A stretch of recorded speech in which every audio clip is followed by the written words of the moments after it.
Assalamualaikum warahmatullahi wabarakatuh. Perkenalkan, nama saya Ali Fuad Hashim, Sarjana Hukum Magister Hukum, dosen tetap dari Program Studi Ilmu Hukum Fakultas Hukum Universitas Bilfat Lamongan.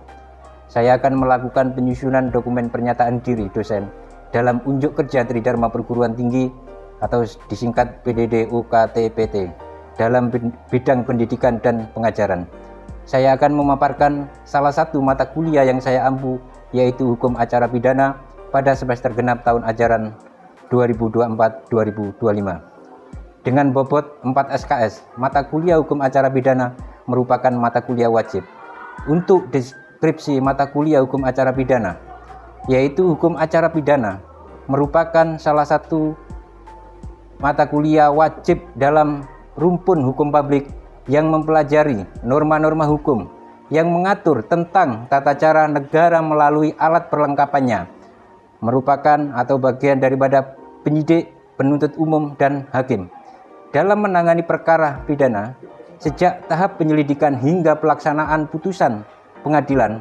Mata kuliah ini membekali mahasiswa dengan pemahaman yang mendalam tentang proses hukum yang adil, akuntabel, dan menjunjung tinggi prinsip-prinsip hak asasi manusia dalam sistem peradilan pidana.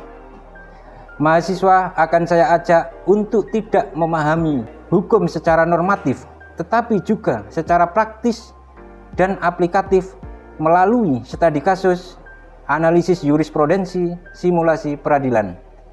Dengan pendekatan pembelajaran berbasis masalah, yaitu problem based learning, mahasiswa diharapkan mampu mengembangkan kemampuan berpikir kritis, analitis, dan profesional dalam menangani isu-isu hukum acara pidana. Adapun materi pembelajaran dalam mata kuliah Hukum Acara Pidana ini mencakup 1. Pendahuluan dan pengertian hukum acara pidana. Yang kedua, ruang lingkup dan fungsi hukum acara pidana. Yang ketiga, asas-asas dalam hukum acara pidana. Yang keempat, subjek hukum dalam proses pidana. Yang kelima, tahapan penyelidikan dan penyidikan. Yang keenam, penahanan dan upaya paksa. Selanjutnya yaitu yang ketujuh, penuntutan dan pelimpahan perkara. Yang kedelapan, pemeriksaan di pengadilan. Yang kesembilan, alat bukti dan pembuktian. Yang kesepuluh, putusan hakim dan pelaksanaan pidana. Yang kesebelas, upaya hukum biasa dan luar biasa. Yang kedua belas, perlindungan terhadap tersangka, terdakwa, korban, dan saksi. Kemudian yang ke-13 yaitu restoratif justice dan pembaruan hukum acara pidana. Adapun capaian pembelajaran mata kuliah Hukum Acara Pidana. Setelah mengikuti mata kuliah ini, mahasiswa diharapkan mampu menjelaskan asas-asas, prinsip-prinsip, dan ketentuan hukum acara pidana di Indonesia secara sistematis sesuai peraturan perundang-undangan yang berlaku. Menganalisis prosedur dan tahapan proses peradilan pidana melalui atau mulai dari penyelidikan hingga upaya hukum berdasarkan hukum acara pidana. Mengevaluasi tindakan aparat penegak hukum dan proses persidangan pidana dalam konteks perlindungan hak asasi manusia dan keadilan. Menyusun dokumen hukum terkait hukum acara pidana seperti dakwaan, permohonan pra-peradilan, pledoi, atau memori banding secara profesional. Mensimulasikan proses peradilan pidana secara prosedural sesuai ketentuan Kitab Undang-Undang Hukum Acara Pidana dan Etika Profesi Hukum. Menerapkan pemikiran logis, kritis, dan analitis dalam menyelesaikan kasus hukum acara pidana melalui studi kasus atau simulasi. Metode pembelajaran yang saya pakai yaitu 1. Ceramah interaktif. Ini bertujuan supaya ada interaksi antara dosen dengan mahasiswa. Yang kedua adalah diskusi kasus. Yang ketiga, presentasi kelompok. Yang keempat, analisis putusan. Yang kelima, simulasi peradilan. Dari mata kuliah ini, untuk evaluasi pembelajaran, maka kita menggunakan atau untuk sistem penilaian ada 5 poin. Poin pertama, yaitu partisipasi dan kehadiran mahasiswa. Bobotnya 20%. Tugas individu bobotnya 10%, tugas kelompok bobotnya 10%, ujian tengah semester atau UTS 25% bobotnya, ujian akhir semester UAS bobotnya 35%. Yang kemudian ketika dijumlahkan dari total presentasi akan berjumlah 100%. Untuk menambah wawasan dan pengetahuan serta pendalaman tentang hukum acara pidana, mahasiswa diwajibkan mempunyai buku atau pegangan buku. Yang pertama, buku yang harus dimiliki oleh teman-teman mahasiswa, buku yang yaitu Kitab Undang-Undang Hukum Acara Pidana atau KUHP.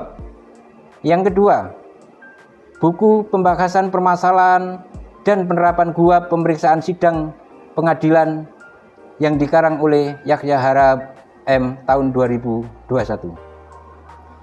Buku selanjutnya yaitu buku Hukum Acara Pidana Indonesia yang dikarang oleh Andi Hamzah tahun 2022. Buku selanjutnya yaitu Bunga Rampai Kebijakan Hukum Pidana yang dikarang oleh Barda Nawawi Arif tahun 2018. Adapun untuk buku atau referensi pendukung dan teoritis yang dimiliki oleh mahasiswa yaitu judulnya Hukum dan Hukum Pidana yang dikarang oleh Sudarto Bandung Alumni. Selanjutnya yaitu buku Masalah Penegakan Hukum dan Kebijakan Hukum Pidana yang dikarang oleh Banda Nawawi Arif. Buku selanjutnya yang harus dimiliki yaitu Teori-Teori dan Kebijakan Pidana yang dikarang oleh Muladi dan Barda Nawawi Arif. Sekian yang saya sampaikan untuk deskripsi mata kuliah Hukum Acara Pidana. Selanjutnya saya akan menampilkan video mengajar pada mata kuliah Hukum Acara Pidana. Selamat menyaksikan. Oke, assalamualaikum warahmatullahi wabarakatuh. Waalaikumsalam warahmatullahi wabarakatuh. Oke, terima kasih teman-teman mahasiswa sekalian yang hadir pada pagi hari ini yang mengikuti mata kuliah Hukum Acara Pidana. Selamat pagi. Pagi. Hukum Acara Pidana. Menegakkan hukum seadil-adilnya. Oke, sebelum mata kuliah ini dimulai, mari kita buka dengan bacaan Fatihah. Al-Fatihah. Oke, terima kasih teman-teman mahasiswa sekalian. Yang saya banggakan di pagi hari ini adalah pertemuan yang ke-9, yaitu membahas tentang pembuktian dan alat bukti. Sebelum mata kuliah ini saya lanjut, saya absen dulu kehadiran teman-teman mahasiswa. Muhammad Zainal M. Hadir. Rika Ramadhani. Trilia Lailatul Nazila. Rahmatullah Kamal. Faiz Asmi Maulana. Sakit ya ini ya? Ada izin sakit. Oke. Trisanur Amini. Sakit. Yulia Ariska. Oke. Terima kasih teman-teman. Dari jumlah mahasiswa 25, yang tidak hadir adalah 3, yang 2 sakit, yang 1 izin. Teman-teman mahasiswa sekalian, jadi pertemuan ke-9 ini kita akan memperdalam berkaitan dengan pembuktian dan alat bukti. Yang perlu saya sampaikan kepada teman-teman yaitu teori sistem pembuktian.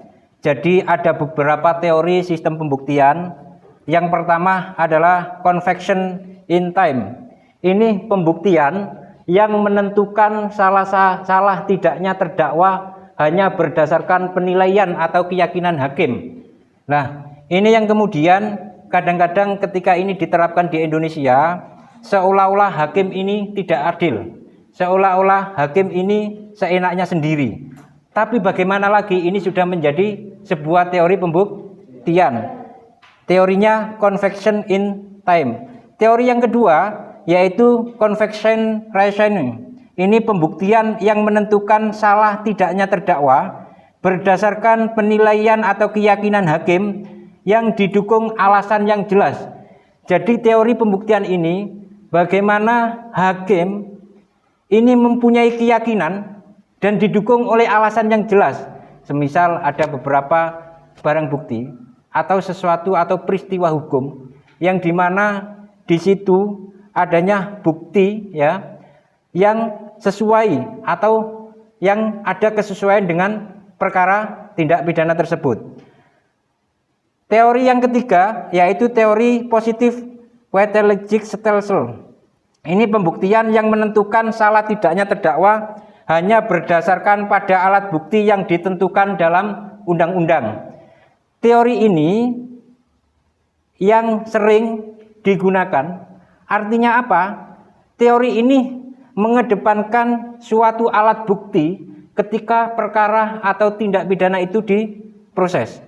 Baru teori yang keempat adalah negatif Wetterlingstelsel. Ini pembuktian yang menentukan salah tidaknya terdakwa berdasarkan pada alat bukti yang ditentukan dalam undang-undang dan keyakinan hakim. Ini salah satu teori sistem pembuktian. Selanjutnya ada teori mengenai adanya beban pembuktian, yaitu ada 5 teori. Teori yang pertama teori yang normatif. Teori yang kedua adalah teori afirmatif. Teori yang ketiga yaitu disebut teori kepatutan. Baru kemudian yang keempat adalah subjektif objektif Rechtstellung theory. Yang kelima presumption of liberty theory. Adapun 5 teori ini akan saya jelaskan. Yang dimaksud dengan teori yang normatif ini yang didasarkan kepada undang-undang, bahwa jika sudah diberikan tanggung jawab untuk pembuktian, maka pihak tersebut harus melaksanakan, dan teori ini biasa disebut dengan proses Rechtstellung theory. Artinya, mohon maaf teman-teman mahasiswa, kalau teori ini yang didasarkan kepada undang-undang bahwa jika sudah diberikan tanggung jawab untuk membuktikan, maka pihak tersebut harus melaksanakan, tidak boleh menolak. Nah, kadang-kadang seseorang melakukan suatu perbuatan yang dianggap perbuatan itu ada unsur pidananya, kemudian jaksa penuntut umum ya dibebani untuk mencari bukti, untuk mencari alat bukti. Maka mau nggak mau itu harus dilaksanakan. Teori yang kedua yaitu teori afirmatif. Ini yang didalilkan kepada adanya beban dari pembuktian, yang artinya pihak yang memang harus membuktikan bukanlah orang yang dituduh dengan cara mengingkari adanya tuduhan, melainkan pihak yang menuduhlah yang harus membuktikan tuduhannya. Nah, ini kadang-kadang sering menjadi apa? Sering menjadi permasalahan di masyarakat. Kenapa? Kadang-kadang orang itu memberi tahu kesalahan tentang seseorang, ya. Kemudian orang yang disalahkan ini malah apa? Disuruh membuktikan. Contohnya begini, awakmu mang iku ya, apa? Kamu tadi mencuri HP saya ya? Mana HP saya yang kamu curi? Kalau menurut teori ini, maka yang berhak membuktikan adalah orang yang menuduh. Contohnya saya menuduh, katakan ya, menuduh Munir gitu ya, mencuri HP gitu ya. Maka saya sebagai seorang penuduh, kewajiban saya adalah apa? Membuktikan. Oh iya, kamu kok bisa menuduh Munir mencuri HP kamu? Apa buktinya? Oh iya, tadi Munir itu masuk ke rumah, saya tahu, keponakan saya tahu, saya diam. Setelah saya diam, ternyata dia lari lagi, nggak tahu larinya kemana. Nah, itu bagian daripada pembuktian yang dilakukan oleh seorang penuduh.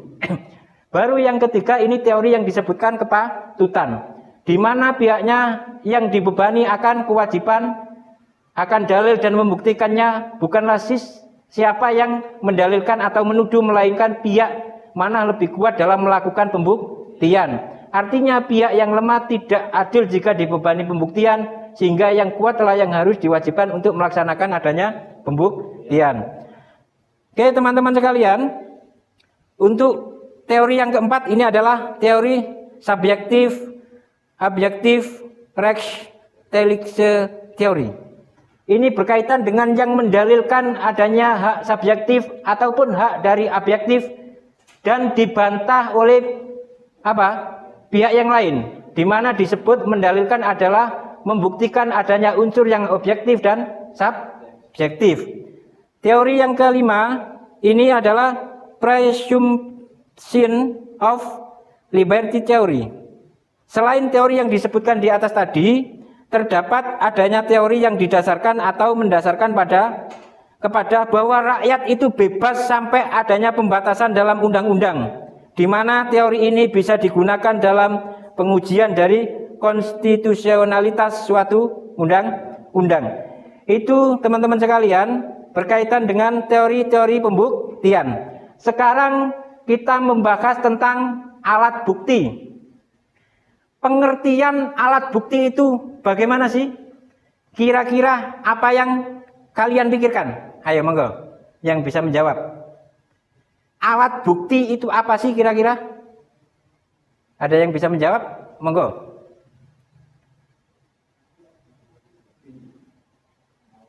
Ya. Barang yang dibawa ke pengadilan sebagai alat untuk membuktikan kebenaran. Barang yang digunakan ke pengadilan Untuk membuktikan benar atau tidaknya suatu kebenaran. Oke, jawabannya 50% kebenaran. Ada yang lain? Monggo. Barang yang digunakan untuk meyakinkan hakim mengenai apa yang sebenarnya terjadi untuk mendukung suatu tuntutan atau dakwaan.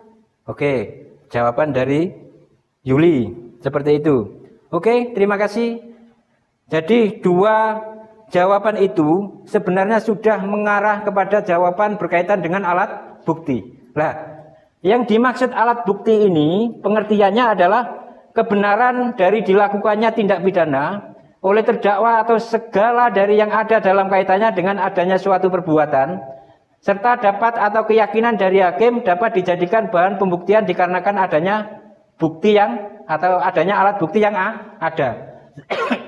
Semisal tidak hanya barang, ya. Yang dikatakan alat bukti itu apa saja sih? Nah, untuk alat bukti ini nanti kita jelaskan. Jadi sekarang kita dasar hukum saksi dan alat bukti. Ini pasal 159 sampai 174 KUHP. KUHP masih ingat kepanjangannya? Apa? Kitab Undang-Undang Hukum Acara Pidana. Kepanjangannya apa? Kitab. Oke. Yang kedua, ini mengenai keterangan dari saksi, yaitu pasal 184 ayat 1 huruf A dan pasal 185 KUHP. Nah, sekarang pengertian alat bukti. Alat bukti pidana adalah segala sesuatu yang dapat digunakan untuk membuktikan kebenaran. Jadi yang dimaksud alat bukti pengertiannya ini segala sesuatu yang dapat digunakan untuk membuktikan kebenaran suatu tindak pidana dalam proses peradilan pidana. Ini diatur di dalam pasal 184 ayat 1 KUHP. Bunyinya keterangan saksi, keterangan ahli, surat petunjuk dan keterangan terdakwa. Jadi keterangan saksi itu masuk bagian daripada alat bukti. Tadi jawaban dari teman-teman mahasiswa. Jadi yang dimaksud alat bukti itu bukan hanya barang saja ya. Tapi keterangan saksi, keterangan ahli itu masuk bagian daripada alat bukti. Sekarang keterangan lebih lanjut daripada yang dimaksud alat-alat bukti. Tadi yang pertama adalah keterangan saksi. Yang dimaksud keterangan saksi ini adalah pernyataan yang diberikan oleh seseorang yang melihat, mendengar, atau mengetahui langsung terjadinya tindak pidana. Yang dimaksud keterangan saksi artinya adalah seseorang yang secara langsung melihat, mendengar, atau mengetahui terjadinya tindak pidana. Tidak boleh terus kemudian hasil ghibah, contohnya ada tetangga ya yang kehilangan, terus kemudian hasil ghibah tersebut katakan dari Yuli dengan Nadia dengan Yesi ghibah bertiga katakan, iku lo tonggone iku tetangganya itu ada yang kemalingan atau kehilangan. Nah, terus kemudian tidak tahu laporan tetangganya, hasil ghibahnya salah satu orang yang ghibah dijadikan saksi. Itu tidak Boleh. Kenapa? Karena pernyataan yang diberikan oleh seseorang yang melihat, mendengar, ya, mengetahui secara langsung. Keterangan ahli ini pendapat yang diberikan oleh seseorang yang memiliki keahlian khusus mengenai suatu hal yang berkaitan dengan tindak pidana. Jadi keterangan ahli ini katakan ada perkara tindak pidana berkaitan dengan apa yang biasanya memanggil daripada saksi ahli. Ayo, perkara apa? Pembunuhan. Biasanya yang dipanggil salah satunya adalah apa? Saksi ahli siapa? Dokter? Ayo. Dokter forensik. Tidak kemudian ada perkara yang tidak ada kaitannya. Wah, ada dosen fakultas hukum katakan, Pak Ilahin sudah doktor, maka sudah bisa menjadi saksi ahli. Oh, ada Pak Fuad. Contoh ini ya. Sebentar lagi doktor, semisal. Ini saksi ahli bisa dipanggil. Tapi perkara tersebut ya tidak kemudian semua itu dianggap bisa menjadi seorang saksi ahli. Karena saksi ahli ini harus memiliki keahlian khusus. Kalau forensik berarti harus memanggil ahli forensik. Katakan kasus berkaitan dengan bahasa, maka yang dipanggil adalah ahli bahasa. Atau penetapan tersangka, ini bisa memanggil yang namanya ahli pidana. Jadi saksi ahli pidana ini bisa dipanggil atau dimintai. Yang ketiga adalah surat. Yang keempat, petunjuk. Nah, ini kadang-kadang petunjuk ini bagian daripada apa? Alat bukti, yaitu perbuatan, kejadian atau keadaan karena penyesuaian baik antara satu dengan yang lain maupun dengan tindak pidana itu sendiri. Petunjuk artinya ada kaitannya. Kadang-kadang yang sering terjadi dengan apa? Alat bukti seperti ini biasanya adalah kasus apa? Petunjuk ini. Ayo. Contoh kasus curanmor kadang-kadang sering masih ada alat bukti yang lain. Kadang-kadang adalah pelecehan seksual. Kadang-kadang tidak ada saksi yang melihat, tetapi dengan petunjuk itu katakan si A dilakukan atau terjadi pelecehan seksual terhadap si A yang dilakukan oleh si B. Kenapa kok bisa mengatakan seperti itu? Karena si A atau si B waktu itu barengan. Nah, itu yang kemudian kadang-kadang dijadikan sebagai petunjuk. Yang selanjutnya yaitu keterangan terdakwa. Jadi keterangan terdakwa ini bagian daripada apa? Alat bukti. Nah, alat bukti ini digunakan untuk meyakinkan hakim tentang kebenaran suatu tindak pidana dan untuk menentukan apakah terdakwa bersalah atau tidak. Nah, ini pemeriksaan saksi. Jadi untuk teman-teman, pemeriksaan saksi ini yang menjadi saksi merupakan kewajiban hukum, yaitu pasal 159 KUHP. Saksi wajib mengucapkan sumpah atau janji, kecuali anak belum berumur 15 tahun dan belum pernah kawin. Jadi ini umur 15 tahun, kemudian sudah pernah menikah, ya, atau sudah pernah kawin, maka harus disumpah. Jika belum, maka tidak harus disumpah. Yang kedua adalah orang yang sakit ingatan atau jiwa. Kalau bahasa kita adalah miring, rodok gendeng. Nah, saksi yang menolak disumpah tanpa alasan yang sah, hakim ketua sidang wajib mendengarkan keterangan saksi. Ini ada pemeriksaan keterangan saksi, ya. Dari karena saksi meninggal dunia sampai jika pada saat penyidikan tidak disumpah, ini hanya merupakan keterangan biasa, tetapi dapat memperkuat keyakinan hakim. Keterangan yang harus diberikan saksi, yaitu memberikan keterangan yang sebenarnya yang berhubungan dengan apa yang dilihat sendiri, apa yang didengarnya sendiri, sampai apa yang dialaminya sendiri. Itu teman-teman sekalian yang bisa saya sampaikan. Ada pertanyaan? Ya. Bagaimana cara pemanggilan saksi dalam persidangan? Nah, bagaimana cara pemanggilan saksi di dalam persidangan? Caranya adalah saksi dipanggil oleh pengadilan, kemudian diberi surat secara resmi melalui siapa? Melalui juru sita. Jadi prosesnya seperti itu. Sudah ya teman-teman sekalian. Jadi untuk materi selanjutnya kita ada tugas diskusi. Ini nanti dibagi menjadi 2 kelompok. Kelompok yang pertama yaitu sepakat dengan barang bukti. Ini menganalisis hasil menganalisis hasil putusan. Yang kedua tidak sepakat dengan barang bukti. Yang ketiga menganalisis putusan, dan yang keempat meresume hasil putusan. Biar lebih cepat teman-teman sekalian, silakan untuk langsung dibagi kelompok. Ini nanti slide-nya akan saya tambahkan. Ini salah satu putusan. Nah, alat buktinya yaitu ini, silakan dianalisis. Saya kasih waktu 10 menit. Ayo silakan, menjadi 2. Bangkunya ayo. Oke teman-teman mahasiswa sekalian, jadi silakan, itu ya salah satu bagian daripada putusan hakim. Ada barang bukti berupa 1 unit sepeda motor Suzuki, ada 1 buah potongan pipa, sampai yang terakhir adalah 1 buah flash disk warna hitam. Silakan dianalisis sesuai dengan putusan pengadilan tersebut. Apakah barang bukti ya yang ditetapkan dalam persidangan atau alat bukti itu sudah sesuai dengan peraturan perundang-undangan apa? Belum. Kelompok 1 menganalisis tentang kesesuaian.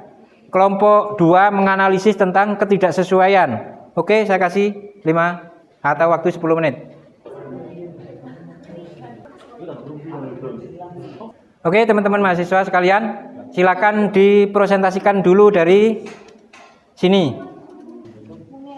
Analisis dari ketidaksesuaian dari kelompok kami yaitu kurang bijak dari aspek pencegahan jika digunakan sebagai sarana kejahatan dan tidak ada pembatasan pemanfaatan ke depan. Oke, terima kasih kelompok 2, kita kasih aplaus. Oke, kelompok 1. Untuk kelompok 2 silakan dipresentasikan. Dari kelompok kami menganalisis hukum terkait barang bukti pencurian. Barang-barang ini digunakan sebagai alat bantu atau sarana dalam pencurian. Misalnya seperti pipa dan tas selempang hasil pencurian dan rekaman CCTV. Oke, terima kasih untuk presentasi kelompok 1. Oke, terima kasih teman-teman sekalian. Pada pertemuan pagi hari ini, yaitu pertemuan yang ke-9, teman-teman saya kira sudah paham dengan yang namanya alat bukti dan pembuktian. Jadi langsung saja kepada teman-teman, jika saya dalam proses mengajar kurang berkenan di hati teman-teman mahasiswa sekalian, saya mohon maaf yang sebesar-besarnya. Kita tutup mata kuliah hukum acara pidana ini dengan bacaan hamdalah. Alhamdulillahirabbil alamin. Wallahul muwaffiq ila aqwamit thoriq. Wassalamualaikum warahmatullahi wabarakatuh.